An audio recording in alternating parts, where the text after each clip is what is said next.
Community Television Channel 16 and Channel 18, as well as this is being streamed live on Facebook. So we're going to take our due diligence the first minute or so. We're going to make sure that we're doing a little sound check and make sure we're not having any technical difficulties. And we're going to spread this on out to all the interested individuals. We do want to make mention that this series we'll be highlighting different businesses. So if you have a business that you would like to bring to the family, bring to the community, if you got an entrepreneurial type of idea, we want to hear from our youth as well. If you have a youth that is experiencing success in this world, too much times we hear, let me do a little sound check real quick before I continue. There we go. So too much times we hear about youth, we hear about the problems and the ills in our society about the youth. But we believe our youth is some of the most powerful beings in existence that right now that need our guidance. And so we want to hear from you all. We want to hear different, varying perspectives and viewpoints. This is an opportunity to come on this show, regardless of what your ethnicity is, what your racial persuasion is. This is an opportunity for you to come on the program and actually express everything else. So, like always, I shared this out to my followers. This is shout out to Shareef Hameed. He's going to be joining us in a moment as well. And like always, I'm going to do a little brief intro of myself, tell you about the show. My name is, I go by Ptah Shakur, Reiki practitioner. An individual sees myself as being a youth advocate, a person that seeks to be a pillar in the community, and hence this particular program is about people who want to better your life, where you want to change. We have programs where people talk about different nutritional modalities and things to get into. So we just want to do some feel-good TV. I think we all need some feel-good programming at this particular moment. So hence, that's what this particular program is for. So every Wednesday, 8 p.m. to 9 p.m.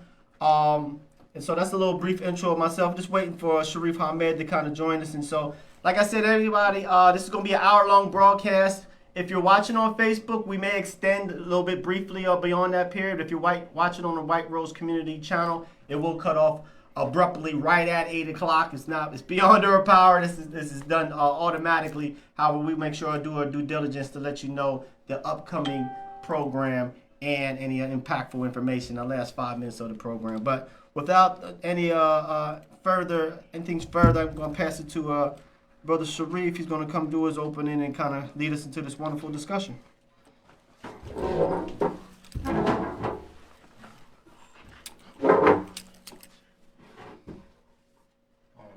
Peace and blessings, family. This is Brother Shareef with the Hour of Power. I'm so honored to have our guests on, very long awaited. I'll give a universal opening prayer, nothing about any particular religion. It's an opening prayer to the whole human family, and we will get right into it with our brothers and sisters. So in the name of God, the gracious, the merciful, we give him praise and thanks for his mercy and his goodness to the human family.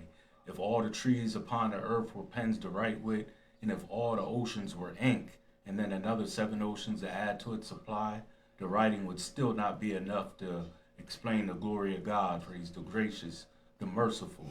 We confide in him in our time of need, and we praise no other in our good fortune. He is one. And even if I lived to be 1,000, it would still not be enough to thank God for his many blessings and gifts. We thank God for Moses in the Torah, Jesus in the gospel, Muhammad with the Quran. I greet everyone in words of peace. To my Christian family, praise the Lord. To my Muslim family, assalamu alaikum. To my Hebrew Israelite family, shalom. To my black conscious family, hotep. And to the people in the streets, what's good to you? It all means peace. So without no further ado, can you two wonderful brothers introduce yourself? I'm Elgin Kent, a.k.a. El the Barber, Precise Slice. My name is Anthony Orr Sr., barber at Tony Orr's Barbershop. 24 years in the game and still got that flame. All right. So tell us, brothers, how did y'all get into the barber business? I always like to see how someone got, started, and just the brief lead up to, where you are now. Well, how I got started at the age of 14 with my dad. Take me to the bathroom, had me clean up his neckline. Then, after a couple months, he put the guards on and let me do a little chopping then. And then I've been cutting one head a day ever since I've been 14. Wow. So it's been a gift that I've been blessed with to, even though I try to abandon it, it wouldn't let me abandon this thing I do to help people. Okay, as far as myself, my mentor, Mr. Leon Wilson, taught me how to. Yes, thank you. Mr. Leon Wilson taught me. I was 22 years old. I was up to the shop getting a haircut, and he asked me to run some money down to the bank, Drover's Mechanical Bank. I don't know if a lot of people remember that. That's an old school bank back in the day. George Street, right? Yes. Yeah. Yes. So when I took the money down there, so I get back to the shop, I said, Mr. Leon, can you teach me how to cut hair? He said, you looked in that bag, didn't you? I said, you know I did. It was like, at that time, that was, wow. That was like 82, 81, something like that. No, 83. It was 83. And it was like $7,000 I looked at and I put in the, so he taught me how to cut hair then, but it's always been in my bloodline because David Orr Sr., my cousin, he was a barber, and I think his father was a barber. Family had the basement barber shop on Pershing and Princess, so that's basically how I got started with Mr. Leon. Then my family was already doing it. Mm-hmm. That was on College Yeah, Avenue. Mr. Leon, 142 East College. He Yes. was there for a minute. Yeah. Mr. Leon was cutting hair for 56 years. Yeah, 56 Wow. years. That was my first barber. Yeah, Mr. Leon. Right there on Queen. Yeah, absolutely. You know, I always wondered, and Brother Elgin, Mr. Tony, you could fill me in on this. Remember back in the day, barber shops was open like 6:30, 7 in the morning, and you kind of reminded me that about 1 or 2 weeks ago, I had somewhere to be early in the morning, and your lights was on. Yeah, I started at 6:30. So my question is, has that been the community that we've gotten away from getting up early, getting the cut right in their name, or barbers just not? How is that? Because that was popular. Yeah, I basically say it's the new generation. They want to open up later, like 9, 10 o'clock. I was taught under Mr. Leon. Mr. Leon always open up early. I would open up, his shop at that time at 6:30, because he always told me, always be on time and never leave early because you can miss something. Because I know one time, even in my shop, it was a little slow, and I said, man, I'm going home. And as soon as I was ready to go, 6 people came in. So, and I was like, wow. So what Mr. Leon taught me was really, true to what he said. But, a lot of people, like now, they just, the younger ones now just don't want to get up, I guess. I don't know. Mm-hmm. But you mean the customers or the barber? The barbers. The barber Oh. because I get the barbers, because I got a lot of older gentlemen that come. They like to come in at 6:30 and get it over and get out, because they can, got a long day. People getting off a third shift, they like to come and get a haircut and go home. But there's a lot of the older gentlemen that come in bright and early. Like somebody said it today, like, wow, I never knew that the barbershop, open up at 6:30. I saw them here, 6:30 all the time. I was surprised. I was like, Yeah, I'm here. Yeah, right. Yeah, that used to Be all the with time. Mr. What was your experience with Mr. Smitty? Oh, Mr. Speedy was a good guy. I used to get my hair cut with him, when I was younger, though. When I was younger, Mrs. Smitty, Mrs. Zane Day, 50 Cent Band, Joe Preston, them guys, because like I said, I'm a little much older than you guys here. And I remember all of them. But even Archie, the man used to be Caucasian barber, used to be up on Princess, So I basically went through all them. But but as you said, Mr. Smitty was a good guy. He was good, but as he got older, he slowed down a little bit. He would sit down and cut hair, and a lot of people wouldn't go to him because, he hands take a little bit and sit down. But he always gave you a part. He was like, you want a part, son? And you say no, you was getting that part anyhow. Oh, Mr. Bunky. Yeah, Mr. Bunk, Mr. Bunk too. He cut my hair a couple of times. Mm-hmm. Yeah, he's still doing it. He goes to the old folks' homes and dedicate his time and stuff to them, which is a great thing. I think Mr.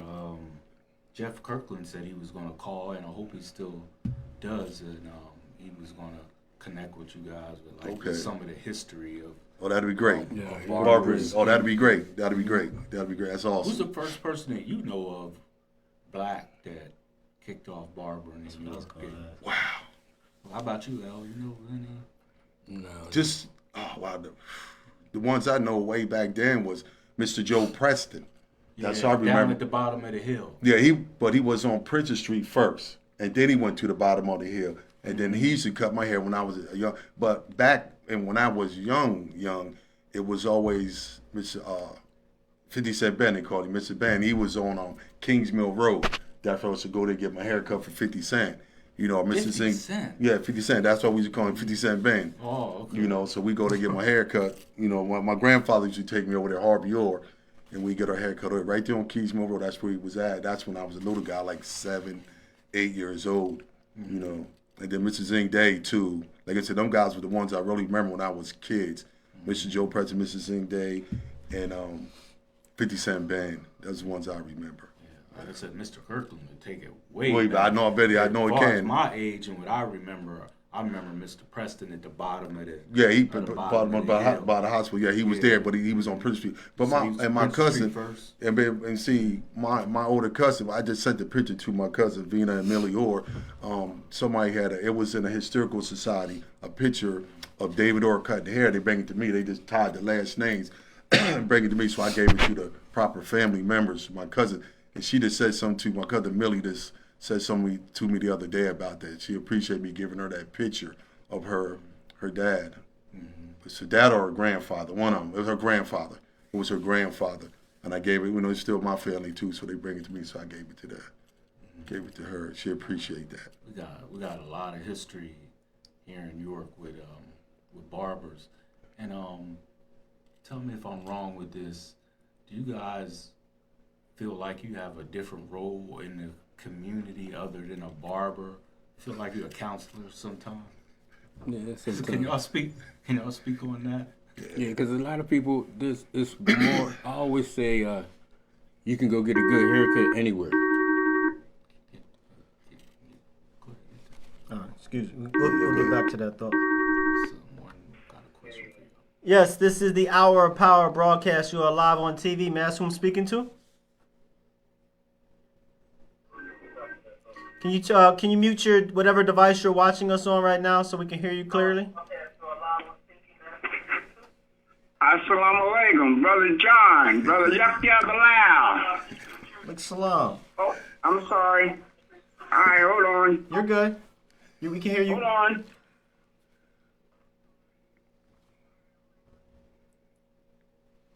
Yeah, we can hear you good now. You can go ahead and speak.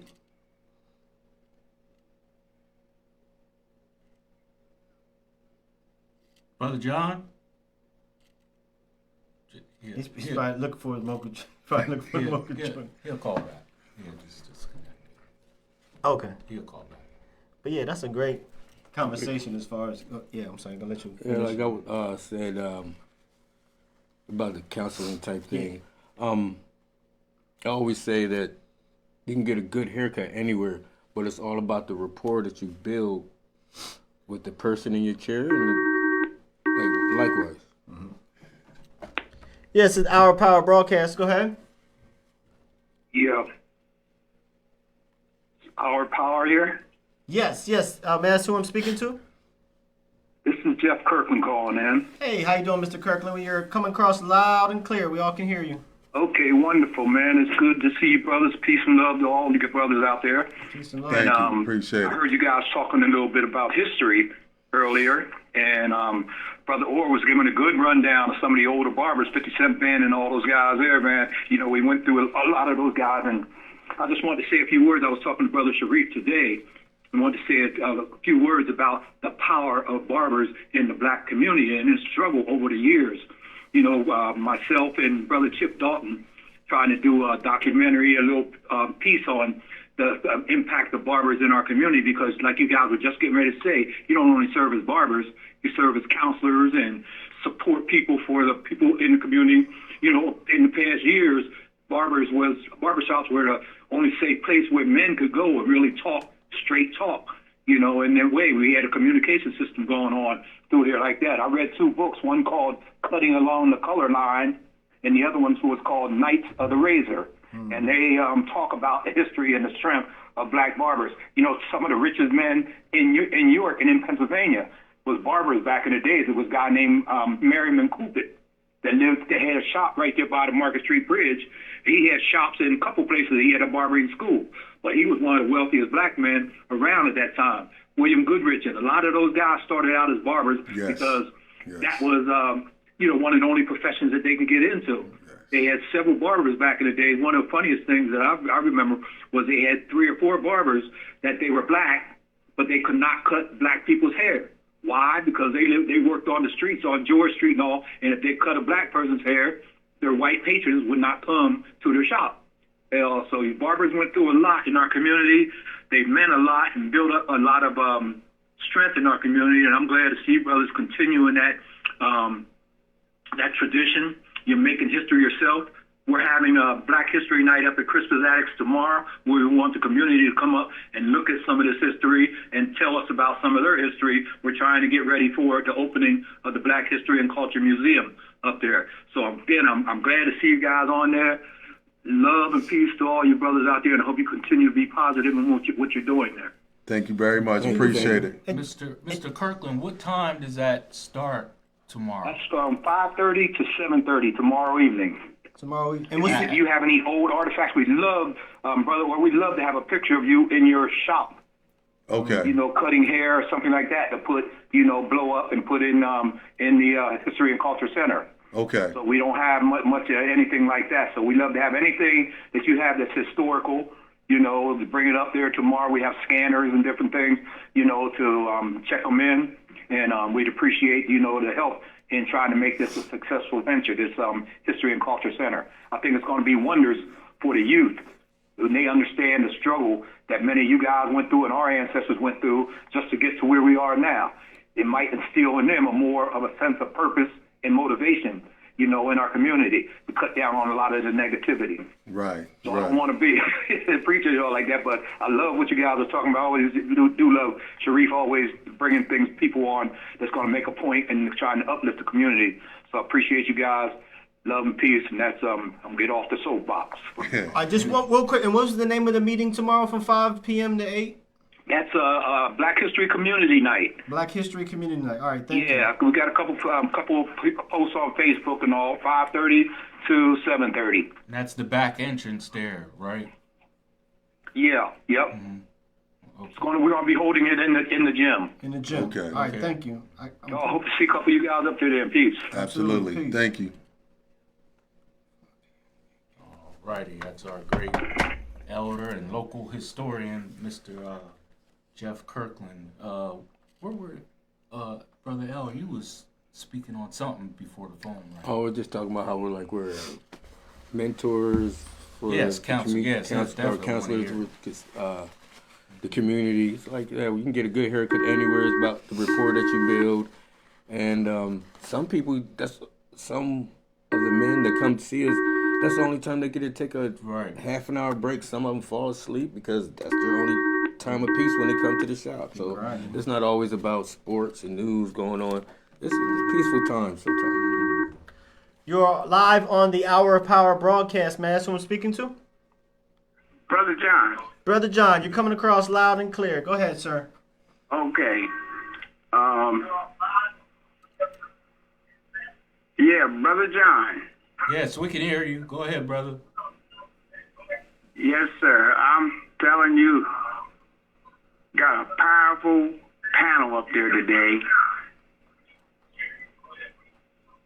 Beautiful. Yes, indeed. Yeah, thank you, Brother John. We appreciate that so much. Still waiting for them pies, baby. I can remember. I can remember Smitty used to cut my hair down in the basement. Smitty? Yes. Yes.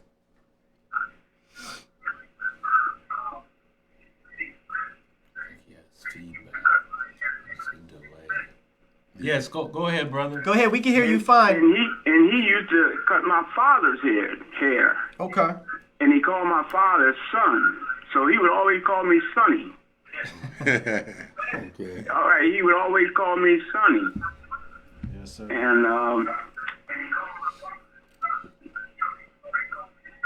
And Tony knows that I'm one of his 6:30 customers. I'm one of the old heads that like to get in there And get out. at 6:30 in the morning. Absolutely.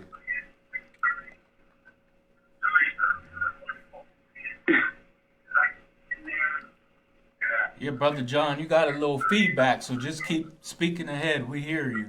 Oh, okay, yeah. But I can recall Bunky and my. All right. My brother Freddie. My brother Freddie was a barber. Yes, he was. I forgot to mention him because he used to cut my hair too. He taught many of people to cut hair. And he would walk around. Yeah, he used to walk around in the neighborhood. So we got a heck of a history. Yes, sir. So you brothers my brother with his bag, he would cut hair. Yeah, so we got a lot of history, and these stories, we need to tell these stories, okay? So keep up the good work. Yes, sir. All right. Thank you, Thank you, cuz. bro. Appreciate you. All right. Hey. All right, that's another great elder, Brother John Jamison. I mean, what more do you need to say when you Yeah, talk about that absolutely. brother? But he definitely supports the shop. Speaking of that, how long have you been there, brother? I've been at my shop 31 years. There on Philadelphia Street. Yeah, I've been there 31 years. 31 years. Yeah, I own A the, lot of things changed. yeah, I did. And plus, you know, I own the building, but you know, It they seems was like trying it to buy me out. Yesterday you was at Leon. Yeah. 31 years. 31 years. My daughter, my daughter turned 30. She's 30, and I bought it a year before she was born. So I had it 31 years, but you know, they were trying to buy me out, you know, because, you know, I keep it 100. Like that, the white man was trying, because they don't want a young black man down there in that area. So they were trying to, and the money they offered me was an insult. Elle was with me, but I really can't get into all that.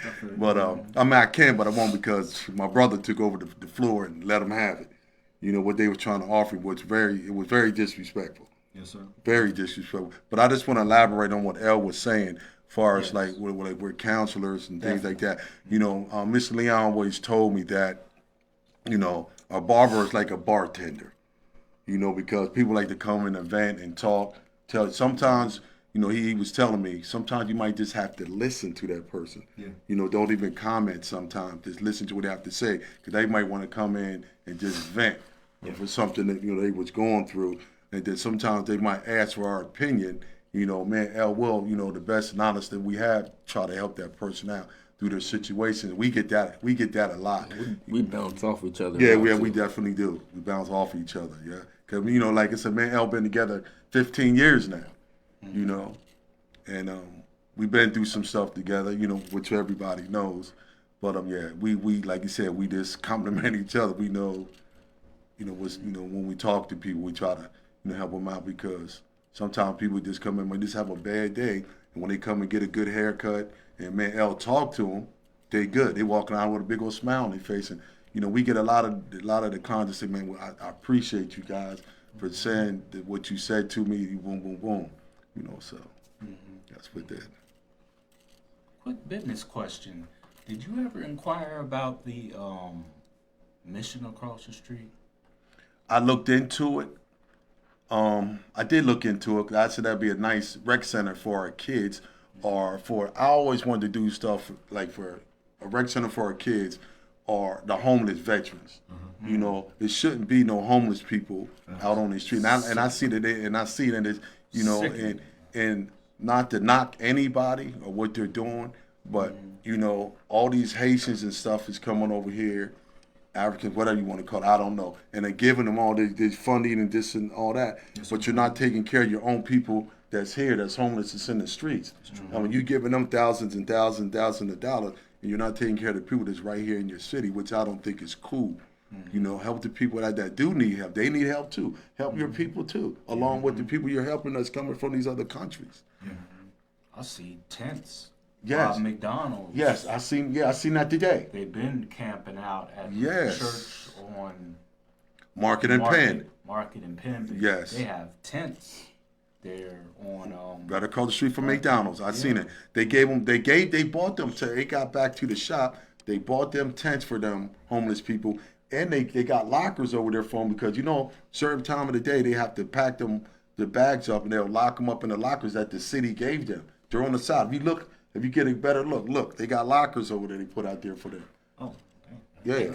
They could renovate that place across from you, the Mission, and turn that Exactly. into a place for the homeless. Yeah. You got dental supply out west then. Yeah. New York ain't but a hop, skip, and a jump. You can be to one side to another in 5-10 minutes. That place is empty. And right now, I don't know if y'all seen it was on the news. They're doing that. They did a ground ceremony to broke the ground for right around the corner from the shop, right across from the school down there, York Academy. The 600 apartments and 6 or 7 storefronts that they're getting ready to build that right now. I kind of figured seeing that on that left hand side. If Yeah, you're leaving out. they just did the brown breaking down there the last week, Where's that? right across the street from York Academy. Oh, Yeah. okay. 600 apartments and 7 storefronts. You're putting down there. I mean, wow. I was, me and Brother Ptah was, I think we were speaking to an elected official or something, and I was briefly educating people about blighting. And blighting is if you see a billboard in a neighborhood, 5 to 10 years, something is coming. Right. Remember, we used to see billboards by the train station there for years, and we just thought, oh, they're advertising some beer or something. They was letting us know that the baseball stadium was coming, and they was knocking down all those houses. So if you go out to Dover, do you ever see any billboards right in their neighborhood? Nope. No, maybe out on the main street, but in neighborhood, only in our neighborhoods. That means they're going to renovate and move out and bring in a strip mall or something. And then it used to be billboards down at the old bus station for years. They was letting us know what was coming. And that's so true. What you're saying, that is so true, because they was letting us know about the new buildings that over College Avenue Bridge.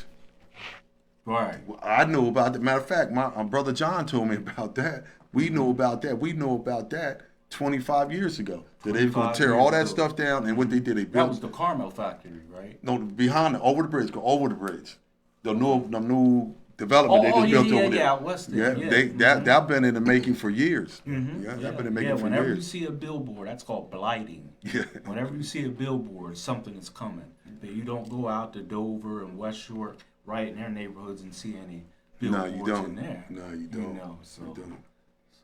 these are things that. But it's benefiting them, not us. Right. You know. Right. That's exactly what it is. You know.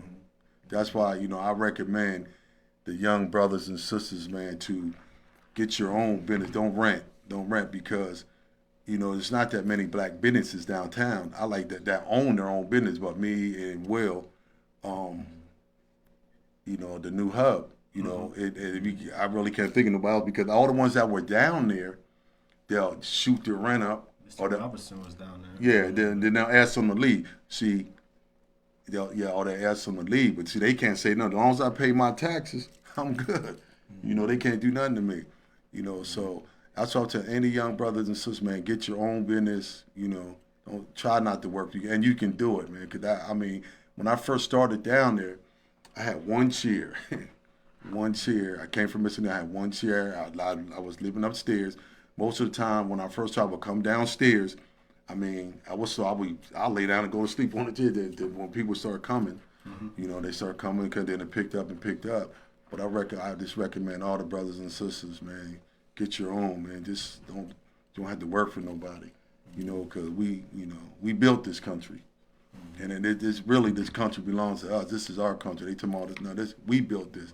And if people, you know, check their history on the things that, you know, that we invented and created, man, just it's unbelievable.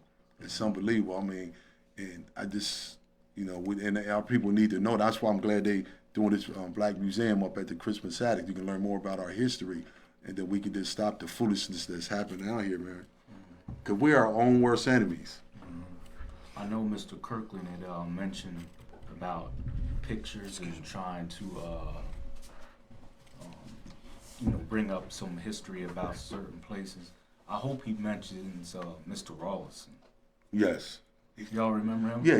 Mr. Right. Yeah, he had the first black yes record store in York, if I'm not mistaken. Yeah, he was. Yeah, him and Mr. Ritchie. Was it? Yeah, Mr. Ritchie was in there with him.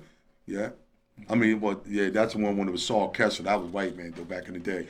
Mr. Ritchie was just working in there, but Mr. Rollins, you're absolutely right. You're correct. He was the first, and we used to go up to yeah. Sit in there and make your own CDs. CDs, everything. Yeah, he had it all. Brother, and he gonna drop some knowledge on you. Absolutely. At the same time. Absolutely. You know, so I wish we could have like different black businesses developed down there a bit. You said the rent is pretty crazy down there. Yeah, they try to make it steep for us, man. But you know, they, like I said, they just can't mess with me. I mean, they tried several times, you know, try to get this young black man out of there, but it just ain't gonna happen. You know. To your knowledge, why did the mission fold? I know that's been years. Yeah, that building been sitting for a month. I remember when I was just. I was going there, yeah. and I'm 61 years old, so I was going there when I was a little kid. I was going there, man. I was going to and my brother David. My brother David used to take me to camp and stuff. Then we go to camp and stuff with them. The mission. Then they changed it to the Lighthouse Boys Club. But yeah, my brother was going there for years when we was younger.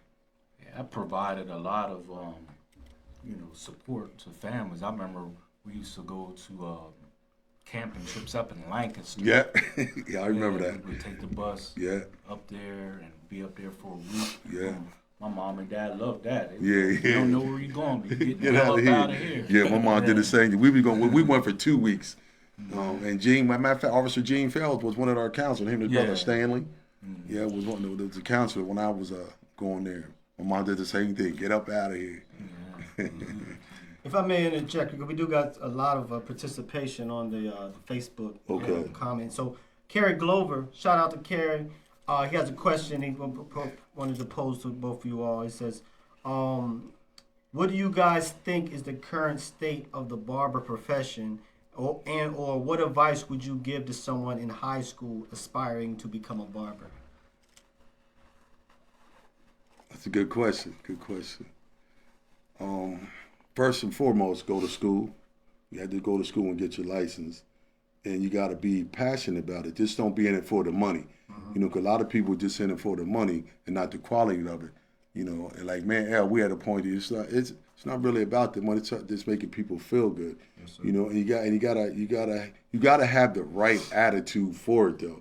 If you ain't got the right attitude for it, then you shouldn't be in this profession, because you're going to get kids that squirm and cry just like that. If you don't have patience for kids, then you shouldn't be in this business. You know, because that's just what it is. You know, and a person just got to go to school and they can do it. If they go in there with it right and the right attitude and want to and do it, it's a good living. It's a good living. And going back to what you said about the kids, you gotta be a people person. Like when it comes to kids, if you keep them comfortable and on your team, they're gonna become your future. So you're gonna have longevity in this game.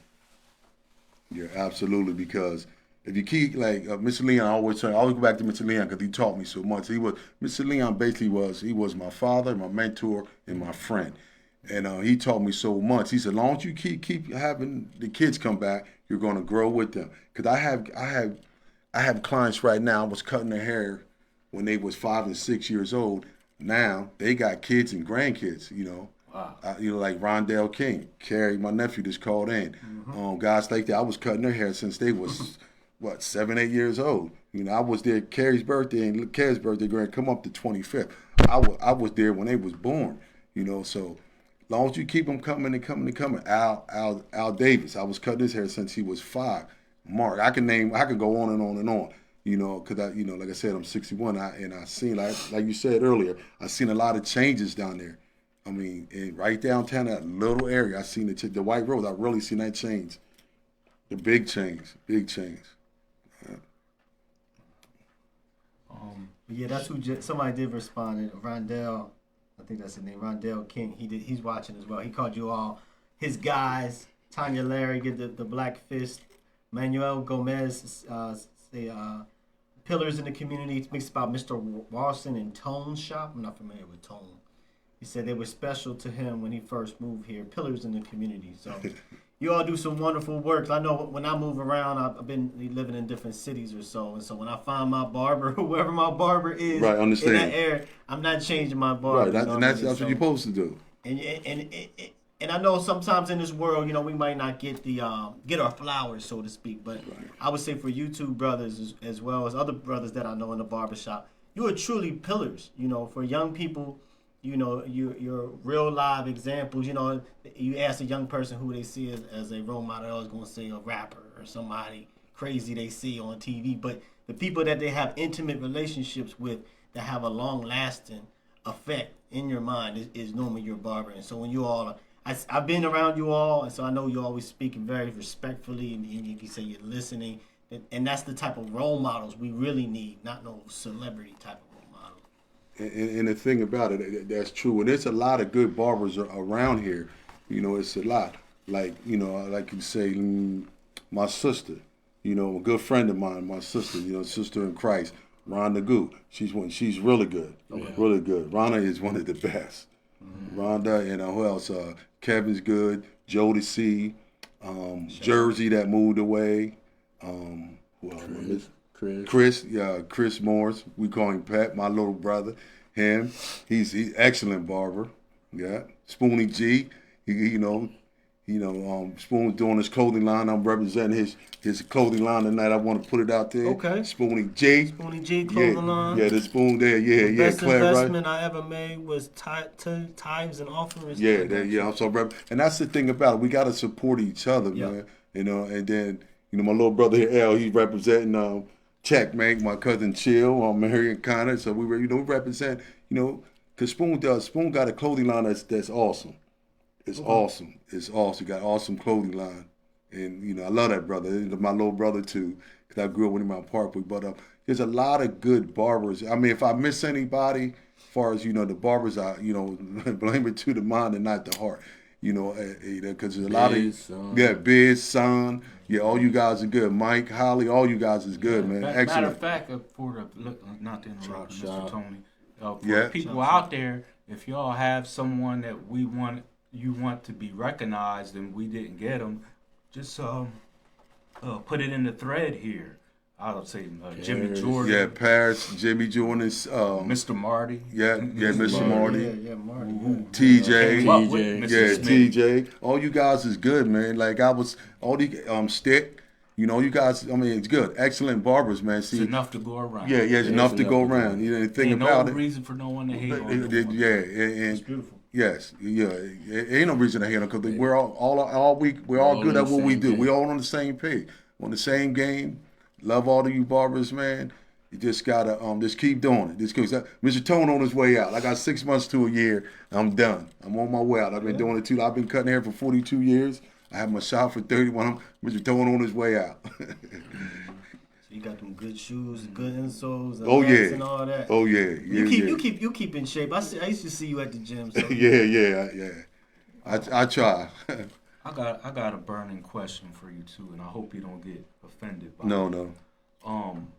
Back in the day, and I know things change, and I want the business part of this question. Back in the day, I remember we could get put our name on the little list, and Mr. Marty, Mr. Smitty, whoever, and haircuts was like $5 and $10. What is the reason for the increase?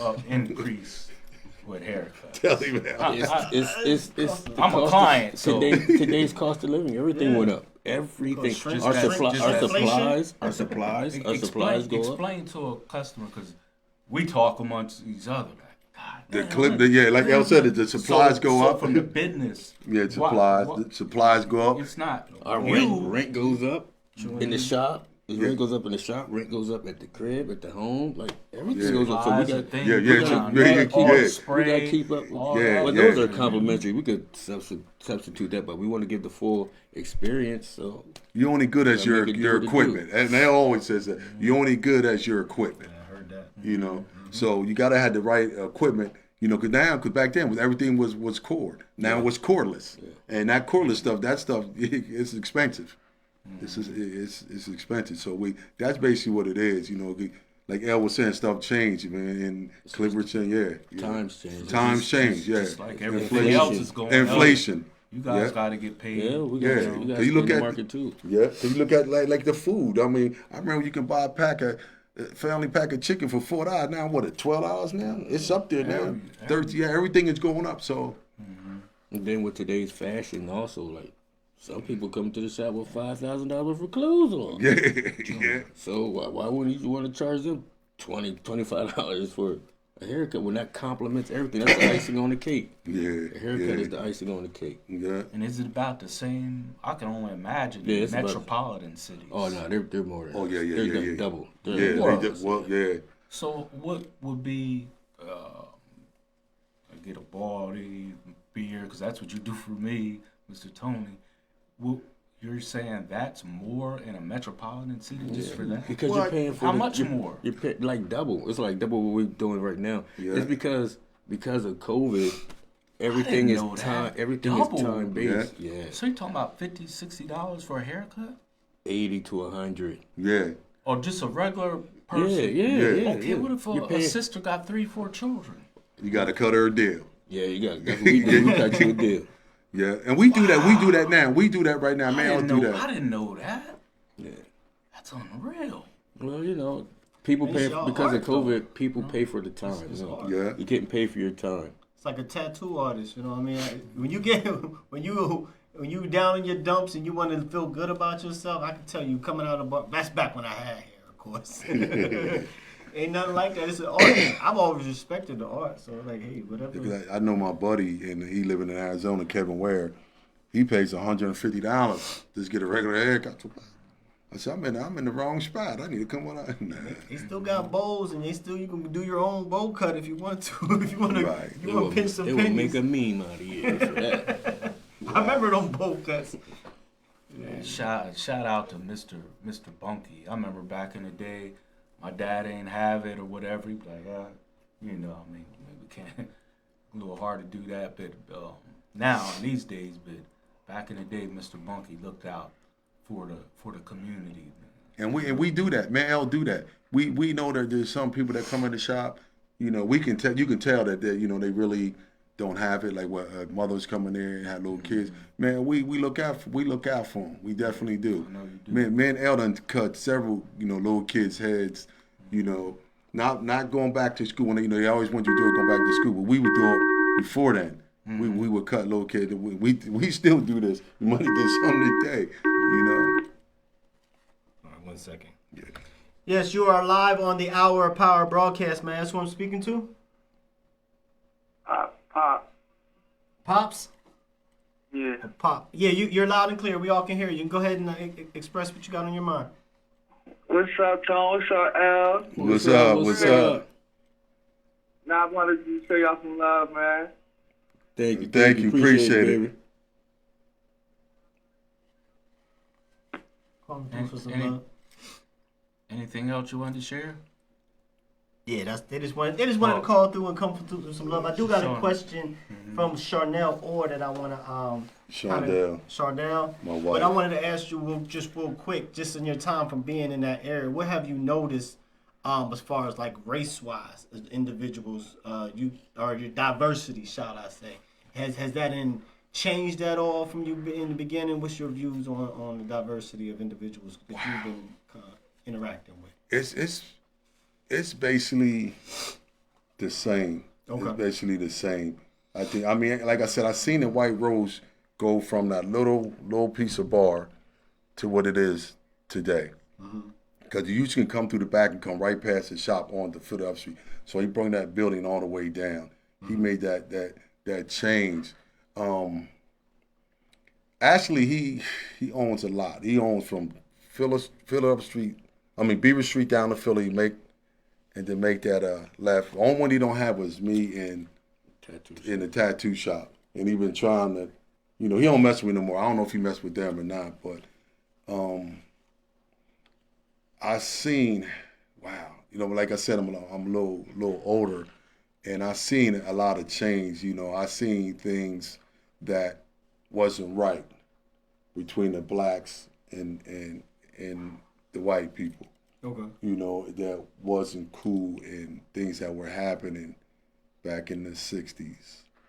But as far as like your clientele, you pretty much got like your mainstays people. Do you get like a lot of like new outside individuals? Yes, we do. Yes, we do. We do. We get we do. A lot of people that move in town. They're moving to town. Center right downtown, so they get this. Yeah, they come. Yeah, because a lot of it's. I got a good location.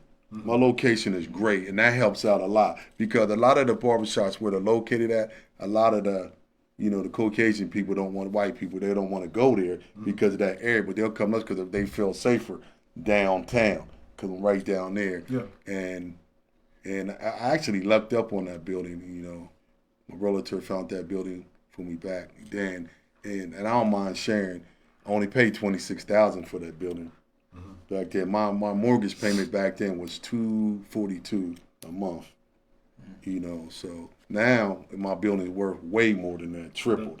Yeah, but plus that Cador's project. Yeah, all that, and then that new stuff that's coming on is gonna go even higher. But we got a little bit of, we do a little bit of everybody.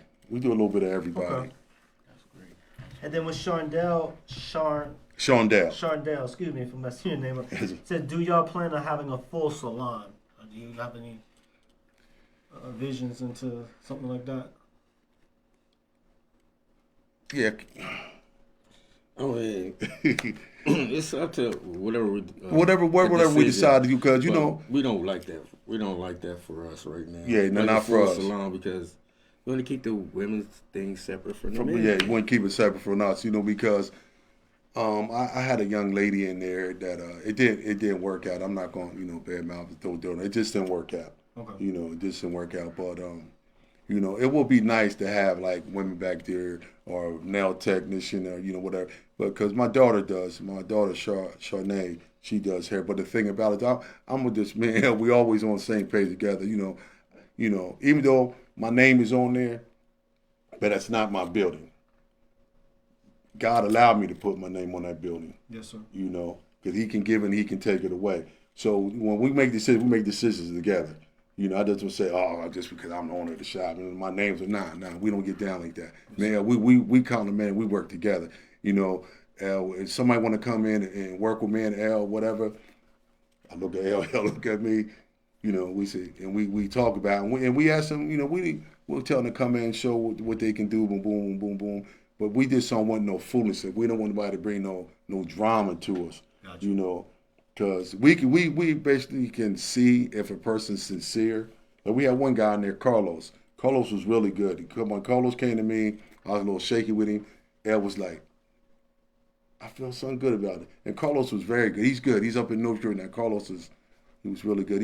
He did the hair, braided the hair, did everything, cut hair, everything. Is that the up top, up north barbershop? No, he's up around the corner. He's right by Wendy's. Oh, okay. Yeah, he's back up in that little got you. barbershop right there. Carlos is really good.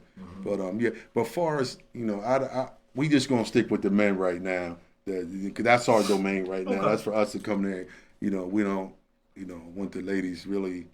They got their own stuff and we got our own not stuff. being chauvinistic. No, yeah, there you go. That's when the mission up the street. That's where that could come in handy. 'Cause Right. That's so spacious in Yes. there. We could still have your thing the way you're doing it, and but I heard it's so much needed for renovation. It's In there, yeah, probably so. astronomical. Yeah, probably so. So that would be ideal. Yeah, probably so. It's an old building. Well, I just got a real quick question. I know we got about 10 more minutes for everybody who's watching online. If you want to go ahead and call in, make sure you do so now. We're gonna go a little bit longer normally on Facebook, but right at 8 o'clock we will be cutting off. So make sure you stay tuned. Excuse me. Thank you. 9 o'clock. So make sure you stay tuned for the following next Wednesday from 8 to 9 as well. But I want to ask you, I want to get kind of juicy. So what are people talking about in the barbershops these days? Like what's the trends? What's the topic? Or does it kind of flow depending on the day, or is it Yes. The day, it depends about the day and type of personalities are in the shop. But for the most part, it's like the basic current events that's on social media platform or TV. Yeah. There's no, just like, that's just the way it is. That's what everybody gets up in the morning, look at TV or look at their phone. So whatever that's they're at the venting forefront. on. Like you said, it's more of a listening. Yeah. I mean, there are some topics that come up, to be, keep it 100, they coming in, guys coming in, certain guys be talking about women and this and that, and they talk sports, and they talk about something that happened they did, at a party, or they went out to the club and this happened, or a fight broke out. I mean, there's so many different things people talk about. It just, so we just really, listen. So me being a man of God, I really don't chime into a lot of stuff they talk. To me, it's negativity, and it's foolishness. Me, I'm at the point that I'm trying to teach right now. I'm trying to help these young men that come in the shop, and I'm trying to, give them good guidance. Good guidance. Like, man, certain things you shouldn't be, you shouldn't do, shouldn't say. Conduct yourself in a better manner. But it's here. But at least I try, because at least I try. I try. Well, I want to spark a little barber shop talk here. Okay. I want your opinion and your opinion. Who's the GOAT As far in as basketball?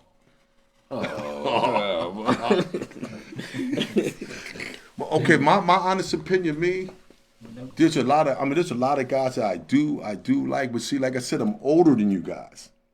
So I'm looking more. You have to give it to Bill Russell, Kareem, Oscar Robertson. Because Oscar Robertson doing what what's the name? With Westbrook? Yeah. With the triple double. Yeah. See, Oscar Robertson was doing that already. Kareem Abdul-Jabbar was that guy. Okay.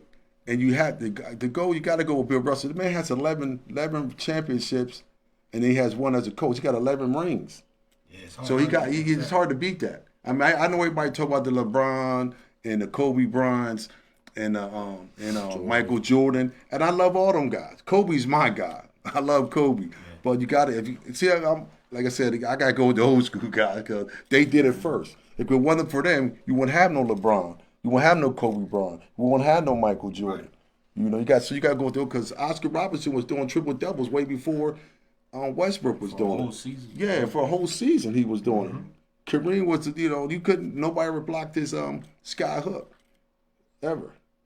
That's back when you could hand check. That's back when you still working part time, and then go work playing basketball part time, and then working. Yeah, but I know if my son was he might try. Oh, he's gonna say LeBron. He's gonna say, I know my son Jaime. He's gonna say LeBron. Because that's his generation. That's his generation. There you go. Absolutely, he's gonna say LeBron. But I'm going old school. I'm gonna go with Bill Russell because he got all the rings. Until somebody get 11 rings or 12 rings, then they can be the GOAT. All right, I got a quick. What you think? Oh yeah. I got a follow-up question after that. I like Kobe too, but I gotta go with Jordan. Even though I was named after the basketball player Elgin Baylor. See, Elgin Baylor. See, old school Elgin Baylor. There you go. I'm asking this to kind of make me chuckle a little bit, but do you remember the exact year that they stopped with the Jet magazine? Oh. That's my favorite thing going to the barbershop. Going and get to page 32, going to see the Jet Beauty of the Week. The Beauty of the Week, yeah. That was like a damaging thing, but it used to have some really popular, and I grew up in the 90s and stuff. 85? Is it? Essence magazine, and because that's the only way you could visually see like black excellence. You know, you can see beautiful people and entrepreneurs. That I imagine a lot of entrepreneurs today probably look back at that Jet Mag, not just for the ladies on it, but all of the content that was in there that was extremely black focused and showing like black excellence. I'm thinking, if I remember it, I'm thinking it had to be early 80s, mid 80s. I'm thinking maybe 85. You think it was earlier than? I mean, I was a teen in the 90s. I'm talking. You said when it ended. Yeah, when Jet Magazine. He said he was a teen in the 90s. And it was still coming out. Yeah. So maybe it was 95. Yeah. Somebody. Maybe it was 95. Kind of changed. Even music. I noticed there's like a little transition. I know it was of a lot 80 of something. I things know it was like coming 5 out. something. So it might be 95. Might be 95. Everybody had them up on the wall when we was young boys. Yeah. That's what I was also going to say. There was a couple ones I probably shouldn't have been looking at that was up on in the cut there at the barbershop. But We all did that. Someone, Bradley Smith asked, Jaden what do y'all Daniels. think about Jaden Daniels, the Washington Commanders? What? He's the truth. That young boy can play. We got some Redskin fans. That young boy can play. That young boy is the truth. If he stays healthy, he's gonna be around for a while. That young boy can play. Is he a rookie or is this second? He's a rookie. He's a rookie. Oh, damn. Yeah, he's a rookie. He can play. You tell the young man that's listening. Got them at the top. Of Yeah, the NFC. I think they're 4-2. Mm-hmm. Yeah, that young man can play. He's the truth. Yeah, he can play. Talk about that. What do y'all think about the evolution of black quarterbacks? Back in the day, We just Warren watched the show. Moon, We had Randall that Cunningham. show on in the Y'all- shop. Yeah, we y'all had it on the realize shop. We got 17 starting black quarterbacks in the NFL. 17. I believe that. Teams, right? Yeah, just about every successful black quarterback in the last 2-3 years has been black. And the thing about it Even is, backup quarterbacks are black. Yeah, because Baltimore got all three. We All three had of the no quarterbacks. chance back in the day. It Yeah, was but- Doug Williams, and that was it. No. I'm talking about Well, going yeah, to Super he Bowl. won. He was the first black quarterback to win a Super Bowl. Mm-hmm. No. Okay, the start in the Super Bowl, but the first black quarterback to win a championship is Joe Gilliam of the Pittsburgh Steelers. If he wouldn't have got on That's drugs, trivia right there. yeah, if he wouldn't have got on drugs, you wouldn't have never heard of Terry Bradshaw. Bro, yeah, was Joe ahead Gilliam. of Bradshaw? Yeah, he got hooked on drugs and that's what they put him in. Number 17, Joe Gilliam. Google it. He was a truth. Yeah. I think he was out of Gremlin? He might have been out of Gremlin, but yeah. You would have never heard of, if he would have got hooked on them drugs, you would have never heard of Terry Bradshaw. Joe Gilliam, number 17, Pittsburgh Steelers. Yeah. The evolution of the black quarterback. That's is that's awesome. That is just That's it's awesome. just That's a exploded. good show. Yeah, that's- college level. Yeah. And then pros, like I said, you got 16, 17 starting black quarterbacks. Yeah. And even some teams got their backup Backup is is black. complete, yes. Mm-hmm. You know, 'cause Look at that- the Pittsburgh Steelers. Yeah. At one time, they were saying that, we're not smart enough to do that. But a lot of them, like Marlon Briscoe, he came in as a quarterback, and they made him switch to be a wide receiver. Like Warren Moon, they wanted to switch Warren Moon. Warren Moon said, "No, I'm a Warren quarterback." Moon was the truth. So he went and played all them years up in Canada, won USFL, championship, yeah. and then he came back with the USFL, and then he went to Canada, and he came back, and he won all them, he won on championship thing. When he came back, he was one of the best, man. Randall Cunningham was the truth too. Exactly, I yeah. wish he would have won that Super Bowl with Minnesota that year. Yeah, he was good. Came up a little short. Yeah, and Chris Carter. Yeah, you gotta look at it too. I don't know if y'all remember James Harris for the Rams. He was a black quarterback. He did very well. Vince Evans for We the always had it. We just didn't have Chicago opportunity. Bears. Vince Evans ended up getting a ring with the Cowboys as a backup. Yeah, he played with the Bears first. Vince Evans. He was one. Yeah, he was good. Black coaches is making a Yeah. come up. As popular as we were in basketball. Art Shell. Art Shell was the first black quarterback. Coach. Art Shell from Minnesota. Not from Minnesota, for the Oakland Raiders. Yeah. He was the first one to be hired as a We used to be black limited coach. with black That wasn't coaches in the long NBA too. And now that's exploded. Yeah. And Green, that one from Harrisburg. Denny Green. He was with Minnesota. Yeah, he was in some. Yeah, he passed. Yeah, rest his soul. Yeah, but that's a good documentary. That thing is awesome. That's really awesome. That thing is awesome. Anyone that wants to call in, we have these wonderful gentlemen here, 717-846-5067. If you have any questions or comments, we'll be winding down, and we thank these brothers for their Appreciate it. We knowledge thank and you time, guys. man. Thank you guys. Thank We you. appreciate it. We Well, you thank you got a guys. question on if it comes to mind, if you all have any feel good stories. I'll just let you know just from what I've heard, and this is what led me to the diversity talk, because I remember someone shared that a Caucasian gentleman went into you all's barbershop and you all made him feel at home. There was someone else that Absolutely. was there that was bringing about a conversation that was kind of like out of order.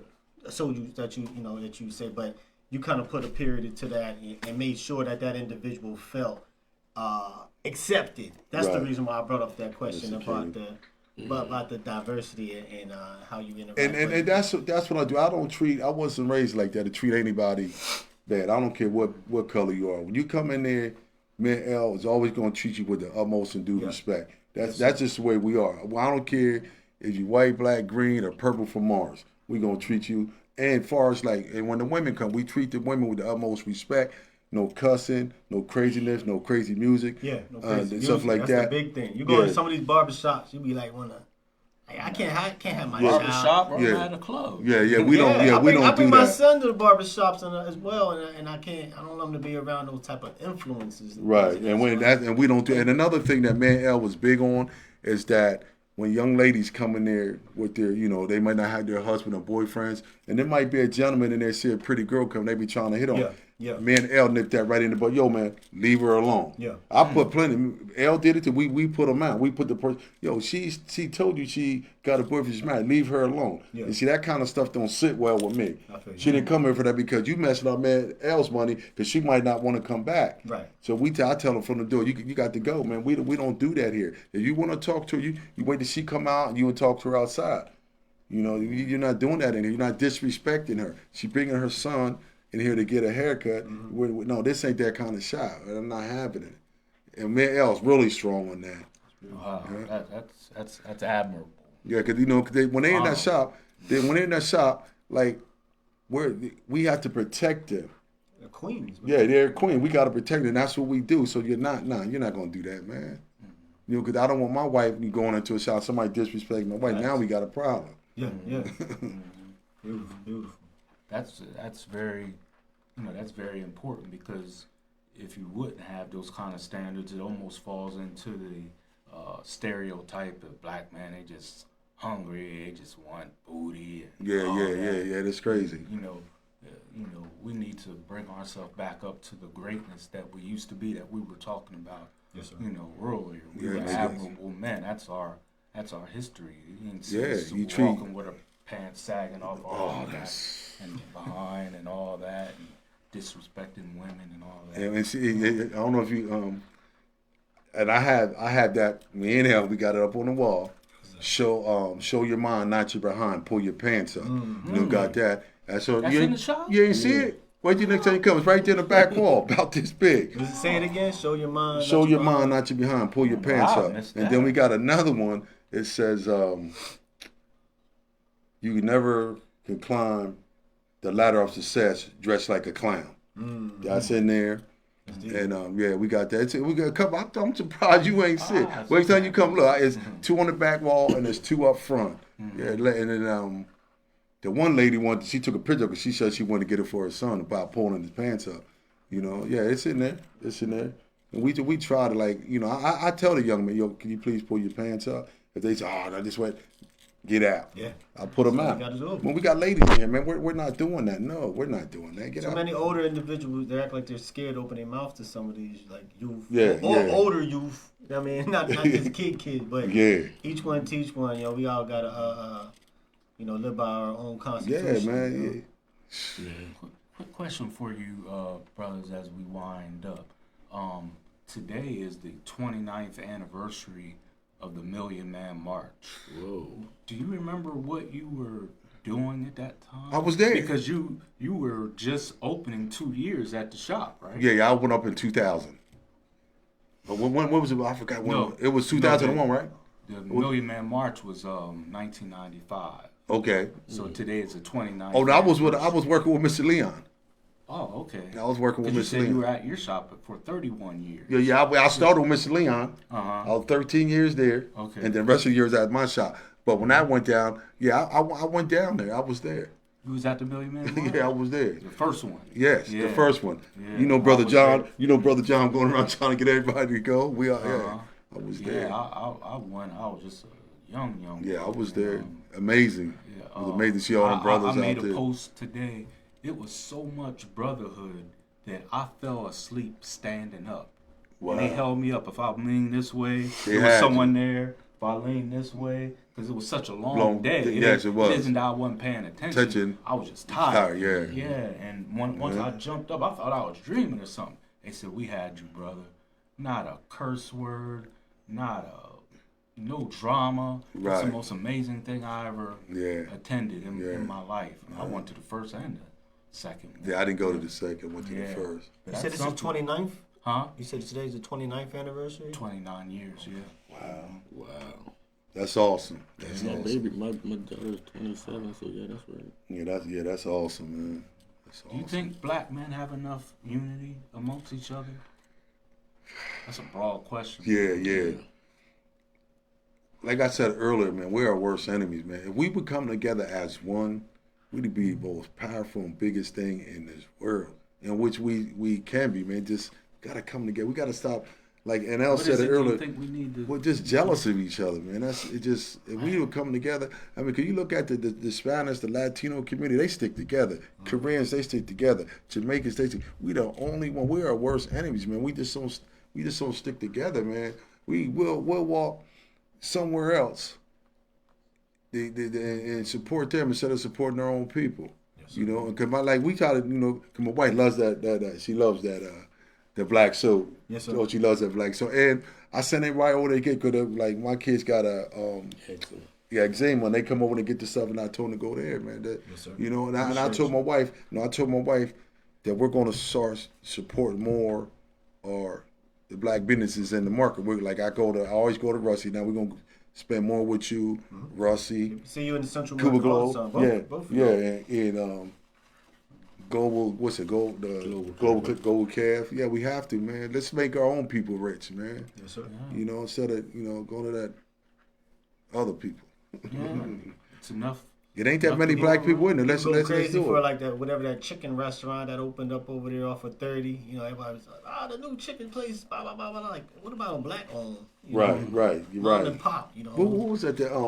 David's Chicken. David's Chicken. I ain't never been out there. Man, My mind is geared to like what you saying. When I'm automatically thinking, I'm not going for the glitz and glamour or what's popular on TikTok. You know what I right. mean? Yeah. It's all about the finances. I never ate there because I don't eat meat. I don't eat meat. So I took my grandkids there. They wanted to go. I took 5, 6 of my grandkids there. They hated it. We don't want everyone to go there again, Papa. That place is horrible. Yeah. Well, that's respect. So you don't.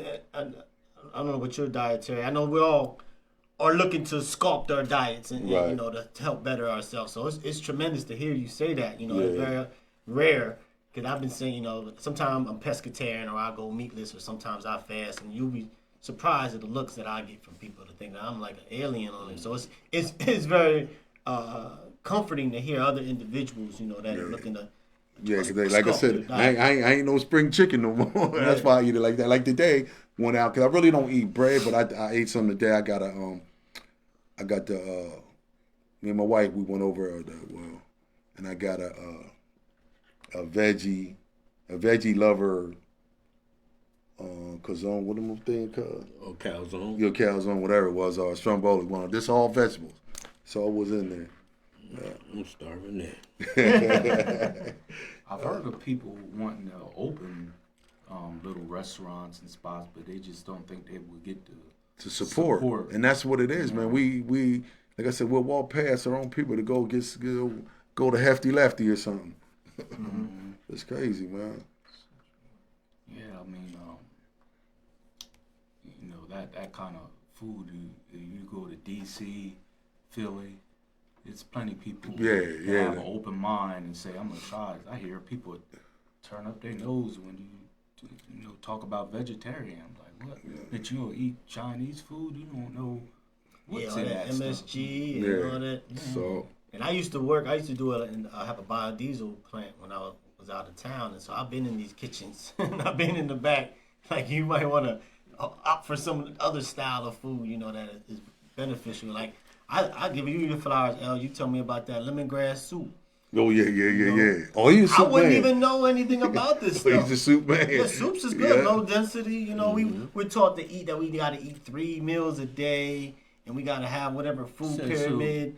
Yeah. I've been pulled away from that whole food pyramid type. Yeah, of because idea. what's your name? What the running back for the Ravens? He eat 1 meal a day. Look, he's an animal though. Oh, Derrick Henry. Yeah, he eat 1 meal a day. Yeah, Wow. yeah. He eat one. Look how he tip top shape. at He 4 is. o'clock. 4 o'clock. He eat at 4 o'clock, and that's it. They even got animals that are vegetarian, like the baboons and the monkeys Right, and things like that. right. They got plenty of strength. Yeah. You would think that if you eat vegetarian, that you just be weak and you're anemic and you're not getting your nutrients. Man, he eat them like L brings some soup. He bring try that soup. Yeah. And he know it's all veggie. He be veggie soup. He bring like the broth soup, the lemongrass soup. Beans. Oh yeah, I like them 16 beans. beans. Yeah, 16 beans. He bring L's the soup man. He bring out okay. Let's get that. So when y'all go grocery shopping, y'all the ones that kind of looking in the ingredients. Yeah. All right. Read your ingredients out there. If you're watching this program, for one, if you got your toothpaste, make sure you look and see if you got fluoride in that toothpaste. For one, but make sure you do look at it. If you see that biochemical engineered products, which it blew me away. You go to Giant or whatever, look for some cereal. It's in all the cereal. It's in all the breads. Yeah. They did open up an organic store somewhere around. Yeah, Sprouts. Yeah, we went up there. Yeah, we went up there to 30. check it out. And see the thing about they like the fried foods, rice, potatoes, pasta, and whatever potatoes. I don't eat none of that crap. James Freeland put that on there. Said we were made to be vegans. Yeah. So we got a bunch of people on here. Put wonderful comments. Thank you all for commenting. Thank you all for joining in and chiming in. James Freeland also said, knowledge of self is the key to being unified and changing this ish. Yeah, we got to all get a sense that this world needs a little bit of changing. And so each citizen that's hearing this, we're actually doing our part to, and like you all are doing your part, being wonderful. We trying. Everybody's doing a little bit. Don't try to do too much. Do yeah. And Everyone does a little. No one has to do a lot. Yeah, there you go. That's what my mother-in-law always said to me, man. Well, not say my mother, that's my mom, Christine Scott. That's what she said. Everybody just do a little. They're always been to become a lot. She says it all the time. Yeah. Wrapping up, brothers, one last question. We all know about the violence in the community amongst our young people. If you had a magic wand, what would you do to correct the violence amongst our people?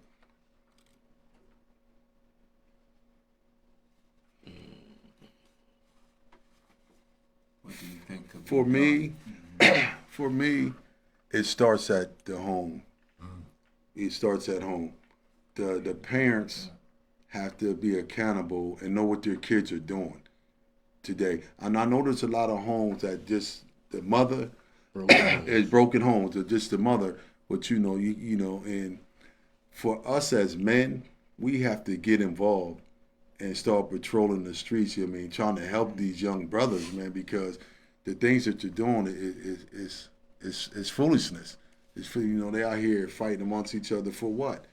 Because you on this, so you don't own that street over there. You own that street. Is your name on it? Fighting, killing. Yeah, they're killing. Which is, if they would just check their history, they won't be going at each other. Like half of the ones that's fighting each other are family, and it's sad. It's sad. It's sad. It's a sad situation. Wow, that's a good question. It's a loaded question. Yeah. What we need to do, we have to get out here and help these young brothers, man, and find out what's going on with them and what their thinking process. Because it's like, man, we experience losing a child, and I don't want to see nobody ever go through anything like that, man. It just we have to. if you see something, you know, they only this thing, oh, we're not tell, but until it hits your doorstep, now you want everybody to help. But you know, if you see it, I mean, it ain't you like you're telling or you're a snitch, man. You're saving somebody's life. And this right here, social media has a lot to do with this violence. You know, the face, so? yeah, because of the Facebook and people talking trash to each other on the Facebook. And when I see you, I'm gonna do this to you. It's that social media. And the people say, why you all up in my business? But you put it all over social media so people can see it. And that's why, you know, people are several going different ones. Yeah. Facebook, IG. I don't Yeah, know. and the thing about it, and the females is just as worse. Out here fighting and stuff. I mean, it's foolish. It's foolishness. Foolishness, man. It starts in the home. The parents need to know what their kids are doing. The dads need to get in the children's lives, man. You know, because the man is put here to lead, protect, and provide. That's what the man, you know, that's what we need to do. You know, start taking accountability of your children. Yes, sir. You know. What do you think, Elder? He's absolutely right. I like all that. Brother Ptah, what would you say about the breakdown of the black? Man, we've been having like real in-depth violence, brain busting, and that it goes to the family. I know we said it before. It's like we have a lot of soldiers at arms that are in the prison systems that have really truly changed their life around. Right. I mean, you go in that box and you get a moment to take your thoughts inward and start to work on your own issues. You can come out a changed individual. So we get them individuals out of prison, put them in positions in the home to help prepare meals or help to be the ones to greet the kids when they come home from school, because the mothers are being everybody working away from the home. The children are at home. Man, like you said, got technology and everything raising them. Nobody's at home to greet them. Nobody's there. So we just need to get some more soldiers into the fight and get some of them individuals out of the prison system that really, the uncles, you know what I mean? The ones that really want to change and really want to kind of like pay the next generation back because they're shameful of what they did. Give them an opportunity. And so have them be the way the individuals, but it definitely starts with the family and starts with instilling into the youth and letting them know. And just like what Brother James Freeland said, they got to know their history. They got to know when they see the pyramids and things, that's dumb. You can, you go to as your 15th great grandfather was an actual king. Yes. We're not just saying king like girls be having queen on the shirt. Nah, you really came from a that. king, a queen. So if we had that name attached to him, your descendant was king, put a name, put a face, put an image to it, and then it can grow up with the understanding of that instead of it just being a banner poster idea. Yeah, I'm descendant of a king. No, I'm a descendant of this particular king. I think that would help. And give another them the thing, respect that they have for themselves, and then that can then flow over to respect for the people that look like right. them. And another thing too, when I was a little, like I said, it starts at home. When I was younger, it was three boys, 3 girls, my mom and pop. I was fortunate to grow up in the house with my pops. And the thing about it though, we sat at the table together and ate together. My mom was here, my pop was here, 3 girls here, 3 boys here, and we would talk about how the day and stuff went with us. You know, until I started really playing football and stuff, so I would eat dinner late. But most of the time, it was all 8 of us at the table together, and they don't have that anymore. It's just kids eat when they want to eat. You know, they come in and do what they want to do. Nah. And when my mom and pop put something on the table, if you didn't eat it, they'd be waiting on you the next morning. You know, we ain't had no choice. These kids now, I want to go to McDonald's or I want to go to Burger King. No. And we must realize the timeline of all this. Yes. In the 80s, it's crack. And 85, that's when crack came. 85. And the thing is child support to divide the family.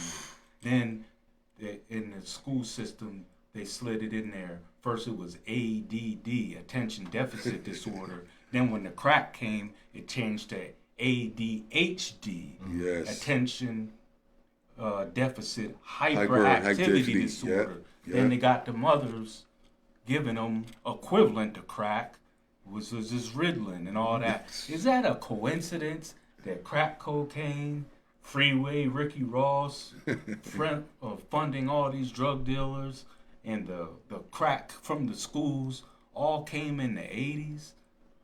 Then you got the exchanging of the weapons with Oliver North and Reagan, Right. and the Iran Contras, all that. That's not no coincidence. It's definitely That is not. no coincidence. And then the black family went down, and then they just turned the black woman against the black man. So Yeah. now the government became the black woman's boyfriend. Yeah. I'll give you a housing, but he can't be there. Yes, that's true.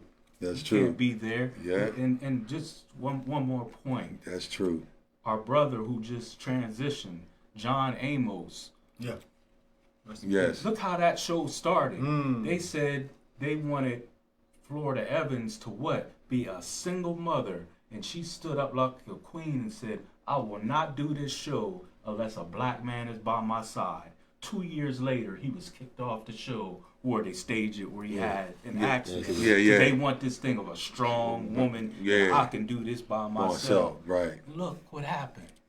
He was only on the show for 2 years because they refused to have a black family. They wanted her to start out as a single mother. She refused, and then he got his way anyway. Right. Now look at all the shows now. They even have church shows with all these drama. It's always some infidelity and all that Yes, going on. yes. Look, some shows called Power. Yeah, Sisters. Greenleaf. Sisters. Always drama and dysfunction. And- And then from there, in the later 80s, then they started the dysfunction with the rappers. Is that a coincidence? No. Biggie talking about negativity with his mother and all of that, and gangster rap with Snoop and all that. Look at the 80s. That is not no coincidence if you take those. And that same thing is happening today with these reality shows, man. With these black women on there degrading themselves on these. And it's sad. It's not a good relationship. It's sad. And whoever's writing for Tyler Perry's Sisters and other show you mentioned, that's crazy. And the Oval and all this is crazy. And then It's by design. Yeah, then what's the Housewives and all that people? They just sitting on there degrading these black sisters, queens, degrading themselves, man. And it's sad. It's sad. You know, it's sad. It's sad. Like I said, they destroyed Good Times Yeah. because that was a strong black man. Yeah, You know, Cosby Show too. Cosby Show. They didn't like it. Jefferson's. Yeah, Jefferson. See how it was two families. And Yeah. Now everything is, I don't need him. And they even got gold digger shows. Yeah. Black woman being a gold digger. It's all to divide the family. They just making us look like we baboons or something, and we're not. We the most beautiful and powerful thing on this country, man, on this earth, man. Yes, sir. You know, we are. I mean, and then for them to try to put us in that, I just don't know how they, like, the shows I've been, like, I was like, my wife, no, I don't watch that No, foolishness. I don't watch that fool. They degrading the black man, they degrading the black But sisters. you got little children thinking that's entertainment. Yeah. Children, parents letting their You watch like that you food said, stuff. it's just the breakdown of the family. I made a post and I ain't say where or who, but I'm a therapist in the school, so I go all throughout York County. Right. At this particular elementary school, I just saw a 6th grader with 6-inch high heel shoes and a mini skirt, and the school ain't saying nothing about it. Was it a boy or a girl? No, it's a girl. Okay. She was an elementary. She was an elementary student in 6th grade. Well, she ain't even. She had to have her friends walk her through the highway because not the hallway because she couldn't handle the shoes. She didn't know how to walk with the shoe. You'd have thought she was crippled or something. But they was holding her so because she couldn't. These heels are 6 inches. That's her mama She fault. looked like something off of the street. The mom and the daddy They fault. go to school. The parents don't see him out the door. Go with But pajamas on. where'd she buy it from? True She indeed. didn't buy it. Oh. Yeah, didn't think about that.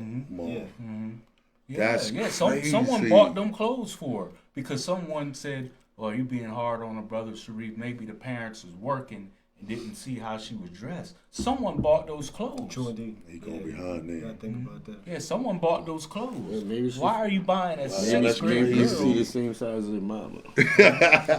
And she stole the clothes. I remember girls used to steal clothes and change their clothes when they get outside to go to school. I remember them days. I was still thinking about He-Man when I was Yeah, in sixth grade. grade. Sixth Yeah. grade, yeah, exactly. Scooby Doo. Yeah, mine was the Looney Tunes.